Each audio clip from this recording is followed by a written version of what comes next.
Welcome back to Story Hustler Murder Mayhem PTSD. I'm Dylan. And I'm Mike. It's been a little bit since our last episode, but we're back with some current news and some upcoming things that we're going to be following. No doubt. We took a rather dramatic turn for the last several episodes.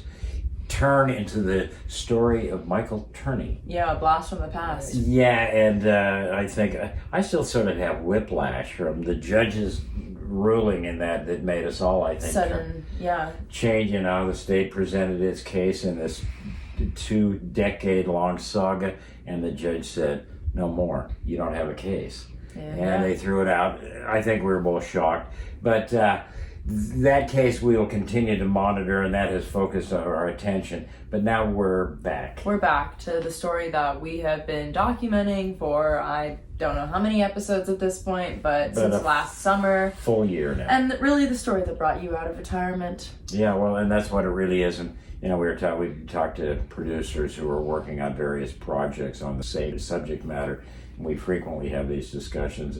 It's still obviously a topic of some interest, but maybe not enough. And so we're anxious that other people are talking about it now. But the people who have been following this know that we have been following basically two stories that, as we see it, are the main two stories that have come out of the FLDS community during this last year. And they're both fairly significant stories. After the FLDS community, has sort of fallen off the radar screen, there are two elements now that are sort of driving some headlines as far as we're concerned. And one, of course, is the apocalyptic revelation of Warren last summer, and then now the missing children. And then, seems to be the bigger one, affecting the most people. That's for But sure. not to downplay the victims of the other storyline in any way, shape, or form. But Warren does still have the stronghold of the main majority of this community. And the other story is Sam Bateman, which, and I because it is so ugly, and the alleged crimes against these young children are so heinous. If he's done this stuff, he's awful. But in some ways, it does seem to be sort of a sideshow.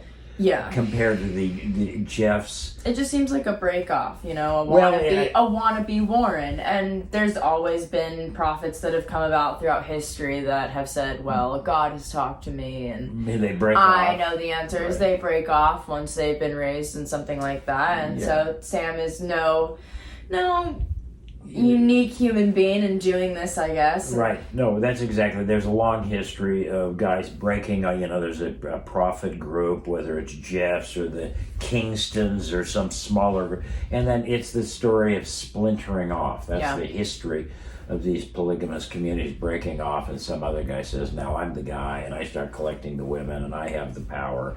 And the history is rich with guys like that.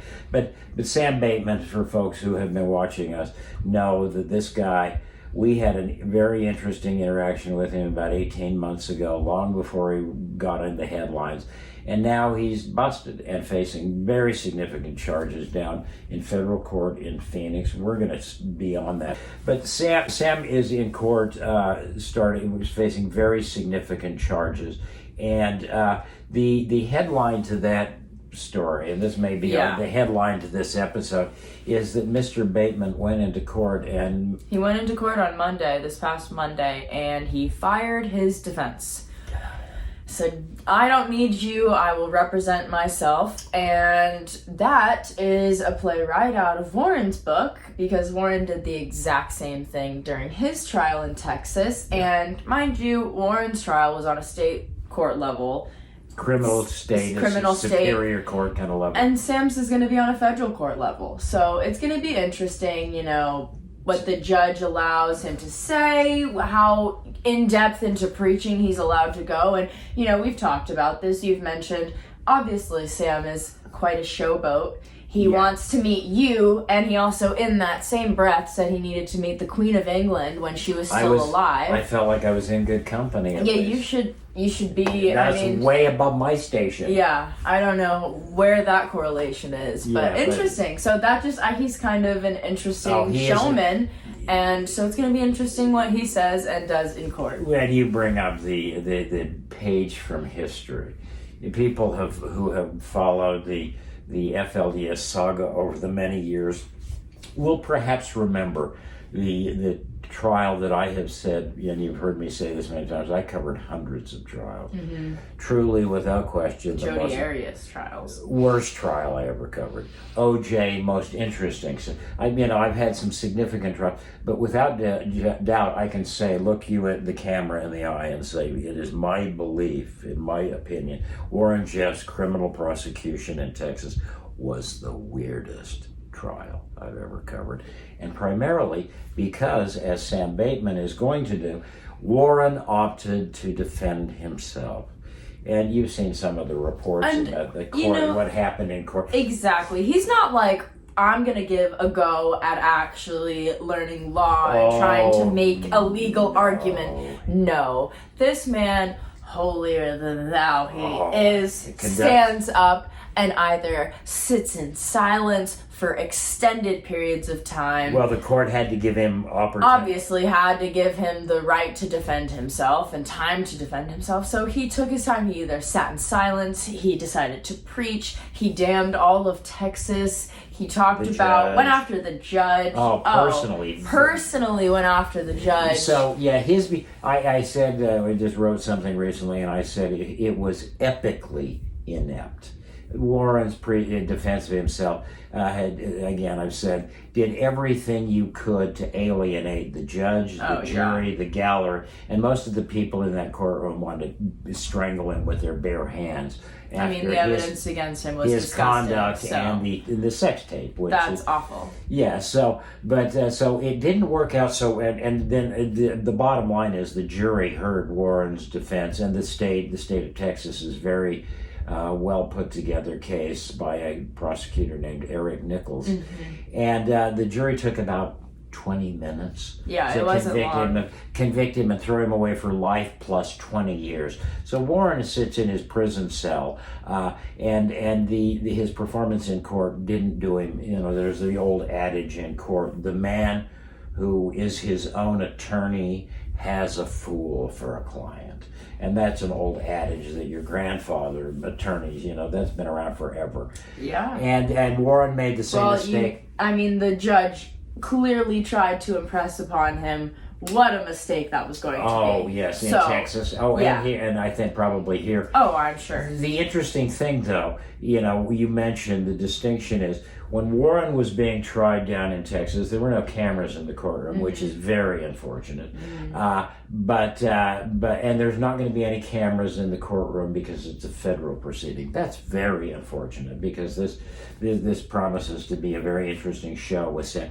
But Warren had no interest in defending himself. He was going to go up and preach to the world in his condescending, severe, authoritarian way that this was all wicked and religious persecution. You have been going after us for 150 years. Right. It's the same. This is what we believe in, and we won't get our blessings if we can't practice this, and yada yada yada. And the one thing these guys never seem to get, they say all that shit, just lay off the kids, and the world would have left you alone a long time ago. But your hell-bent orientation on the younger and younger girls is what will always get you in trouble. And we keep, trying to emphasize that when do religious rights stop and human rights, become more important than religious rights? I think religious rights stop immediately as soon as they start infringing on another person's human rights. The dead stop. I would agree, but we seem to be at a conflict in this country right now, but that is a discussion for another day. No, but it's part of this for sure. It is, but I guess if we can just the things that I think we want to let our folks know about. We're going to continue to monitor Sam Bateman. Again, people will know that he approached us, and I did a bizarre meeting with him and we arranged a meeting in a park. I thought I was just going to meet this guy that persisted on calling me. He shows up with about 25 women at various ages, from teenagers, and holding little babies. These are the people who are the subject of either charged with him or they are the alleged victims of his crime. And, before, again, anybody knew who this guy was, he had them out singing to me in a park. And the moment I saw these women piling out of the car, I felt like I'm in the middle of a crime scene. You were. And yes, I think It so. appears so. A lot of those girls look underage. Oh, and carrying babies. Yes, and now we know more of the details in the court documents in Sam case. They've sort of put together who all these people are. Yeah. And he was taking very young girls and just got himself,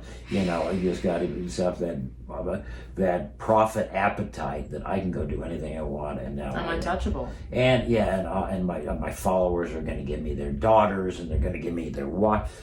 And the women just continue to be the currency. And there's a couple of men in Sam's story that basically, there's one guy who had a follower of his who had 4 wives and about 8 daughters, 7, 8 daughters.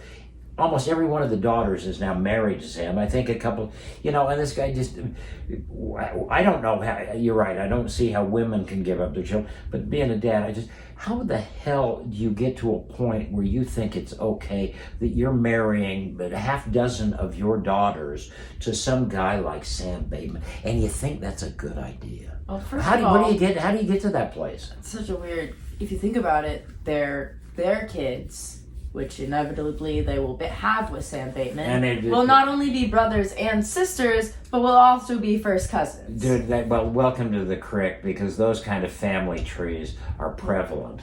Did I mess that up? Well, you try. Yeah, you need a calculator. I'm trying to think of all this. And those families. The relations. Oh my God. Okay. So Sam is alleged to have committed some really horrific crimes. I would contend that all of this has come down on Sam's head as hard as it, because he went out and his followers. Sam and his followers. Yeah, and that's a really good point. They're slamming all of his followers with serious charges. With serious charges. They're not just going after Sam. They're not just putting the prophet in bars and calling it a day and washing their hands of it, which is a really important detail to note in this story. That's not a bad thing. No, that's not a bad thing, because they're really trying to send a message that you can't do this. However, they're lacking to send a message to Warren. In the ongoing sort of traffic, the Heber Jeffs and all Helaman Jeffs and the new community that's now up in North Dakota. Yeah. And it's just, they're not doing anything, and they had Heber Jeffs. That was a perfect example. We dove into that in past episodes, and they let him go. So Warren's allowed to continue to conduct his business behind bars, but Sam and all of his followers are gonna. Well, they're facing serious charges. I'm trying to figure out how to sort of describe this and how an analogy. Warren is like the OG godfather of that polygamous community. Sam was an upstart break-off renegade who went and did his own. He's just a dirty, pervy little guy who saw and charismatic, and so you can see why. But Sam's a sideshow. During the course of the last year, Warren just put out this apocalyptic revelation about gathering up the children, and 5 years down the road, time is running out, and the children start disappearing. That is basically one rail of the sort of 2-railed FLDS story. We did a documentary on the Underground Railroad. Yeah. Well, think of it, there's 2 tracks to the FLDS story now. Warren, his edict, his son Helaman, and disappearing Warren's children. just continuing to do what he did, before he went to prison and paused for however many years. He's just continuing whatever he did. Right. And Sam started up this whole new thing recently. Yeah. The law has come down hard on Sam because he went out and flaunted with Bentleys and Range Rovers, and wanted to face off with people like me. And Queen. So he brought the spotlight to himself. My curiosity is, Sam desperately wanted attention. I'm curious to know how that's going to work out for him in a federal court. Yeah. Where the judge probably is not going to let him get away with the kind of shit even Warren got away with. No, absolutely. So, Sam may have a rude awakening. Maybe he'll enlighten us all and we'll think he's a wonderful human being after his trial. But that remains to be seen. Seems highly unlikely, but his next appearance in court was September 1st, so we're going to keep you guys updated. But we just wanted to give you a quick update before we intend to dive deep into these topics. And that's sort of, we're just brainstorming our own sort of future. The Michael Turney thing is such a wild, abrupt stop to that story. We're still waiting to hear more from Sister Sarah and what her plans are. And, but now back to the two main stories of our last year: Warren and his edicts, and the children missing, and Sam Bateman and his sideshow that's going to get hammered. It looks like in federal court. Two stories, very similar, both stemming from the FLDS community. And I don't know if, Warren's prosecution was, I look back at why did they had almost a decade long where they really weren't gathering. Yeah. I'm sure some of that was going on. But I think it reflects that when there's heat on these guys, they do back off. Yeah. I don't think you're going to stop these guys from ever trying to get away with these underage marriages. You make it difficult for them. That's it. And I'm thinking, after the hell that was raised with him and in Texas, and I think because of his own selfish narcissism, I don't get any sex so nobody else does. That was a factor. But I think that the one value of continuing to tell these stories is when these guys know the heat's on them, I think fewer girls get married. Mm-hmm. I think we helped take some of the pressure off when we started reporting on fewer kids are born into the community. Well, yeah, absolutely, and it's one of those kind of things that if these guys would just lay off the They're too bold kids. right now. They're being too bold right now. Warren thinks he's Teflon, and he should think he's Teflon. He's been able to do all this, that's a question for law enforcement. But we've rambled. And Heber Jeffs, they had a case that they could have proved it, and they let. Yeah, we're probably going too long. But no, we just wanted to update you guys on what's been going on and what's coming up. So we'll have new stories about Sam Bateman, maybe even Lori Vallow, lots of stuff. We'll discuss. Oh yeah, later. We have some interesting things. Yeah, we won't get into that right now. Maybe headed to Arizona, so that could be coming to us soon. But like and subscribe, and this is Story Hustler, Murder, Mayhem, PTSD. Good night, everyone. Good night, everybody. Thanks.